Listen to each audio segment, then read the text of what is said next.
¿Qué ¿Qué tal, mi gente? Bienvenidos a un nuevo video.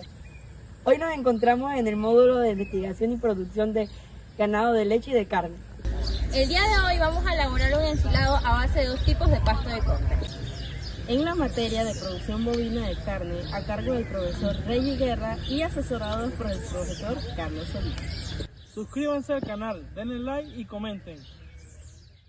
El ensilado es un proceso de conservación del forraje basado en una fermentación láctica que produce ácido láctico y reduce el pH por debajo de 5, lo que permite retener las cualidades nutritivas del pasto mucho mejor que el linificado. Es especialmente útil para tener alimento disponible en épocas de sequía o escasez forrajera. El tiempo de corte de los pastos, el Cuba 22 se cortó a los 70 días con una altura de 170 metros y el pasto Mombasa se cortó a los 65 días con una altura de 1.30 metros. El pasto Cuba 22 se caracteriza por su alto rendimiento de biomasa y buena producción de materia seca, siendo una opción muy utilizada para corte y ensilaje en zonas tropicales. En cambio, el pasto Mombasa destaca por su buena palatabilidad y producción forrajera, además de presentar un crecimiento vigoroso y buena adaptación a condiciones tropicales. Procedimiento. Se cortó el pasto en el momento óptimo descrito anteriormente. Llevamos el pasto a la picadora para reducir el tamaño de partículas, idealmente entre 2 y 5 centímetros para facilitar la compactación. Se destinaron los pastos para hacer el experimento de la siguiente manera. El peso del tanque fue de media libra. Para el pasto Mombasa al 0% se utilizó 5.0 libras de pasto. Para el pasto Mombasa al 3% de melaza más 50% de agua se utilizó lo siguiente. El 3% se convirtió a onzas, dando 2.4 onzas y convirtiendo esto a mililitros, dando 71 mililitros de melaza. El 50% de agua también se convirtió a mililitros, dando 36 mililitros para el pasto Mombasa con el 3%. Para el pasto Cuba 22 al 3% de melaza se utilizaron 95 mililitros de melaza.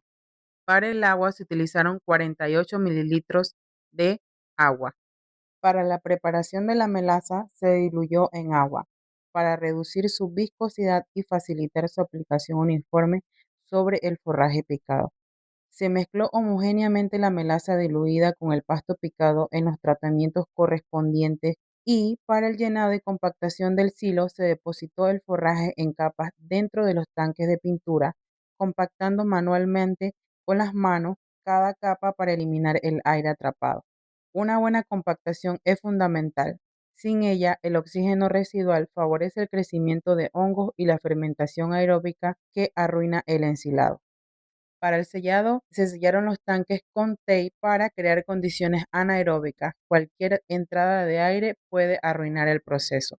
Para la muestra testigo, para poder visualizar claramente lo que ocurría cuando no se ensila correctamente, en esta muestra se introdujo el pasto sin compactarlo ni sellarlo adecuadamente, sin presión, tal como simplemente lo guardáramos. ¿Qué esperamos ver a los 21 días en la muestra testigo? Presencia de hongos en la superficie del pasto, pH alto por encima de 5, indicando que no hubo acidificación adecuada, un color oscuro o negro del material que indica descomposición. Esta muestra testigo nos sirve como controlar para comparar visualmente la diferencia entre un pasto correctamente ensilado y uno que simplemente fue almacenado sin una buena técnica. ¿Por qué usamos melaza?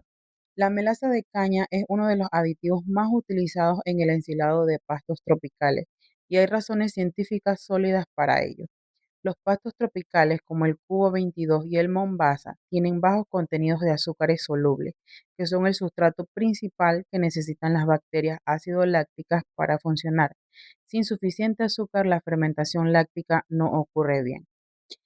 Como siguiente paso se tomaron dos muestras de cada pasto para determinar el porcentaje de materia seca. Primero se registró el peso de cada muestra y el peso de la bolsa de papel, y luego las muestras se llevaron al horno a 65 grados Celsius durante 48 horas para eliminar la humedad y obtener el peso seco. La primera muestra pesó 154.71 gramos y la muestra número 2 de Mombasa, 127.38 gramos. Para el Cuba 22, la primera muestra, 154.6 gramos y la segunda, 95.49 gramos. Para las muestras de los pastos presecados llevados al laboratorio, el peso de la bolsa de papel fue de 6 gramos. La muestra número 1 fue de 128 gramos y la muestra número 2 del Cuba 22 fue de 135 gramos. El pasto destinado a los tratamientos de presecado se dejó al sol durante 9 horas aproximadamente para reducir su contenido de humedad. El objetivo es aumentar el porcentaje de materia seca por encima del 25%, mejorando las condiciones para la fermentación láctica y reduciendo la pérdida de nutrientes en efluentes. Después de 48 horas de secado, se registró el peso final de cada muestra. ¿Qué nos permite? Esto nos permite calcular el porcentaje de materia seca de los pastos, es decir, la cantidad de material que permanece después de eliminar la humedad. En 21 días vamos a ver resultados del silo preparado, el pasto Mombasa y el Cuba 22, con melaza o sin melaza, el presecado o el secado. No se lo pierdan.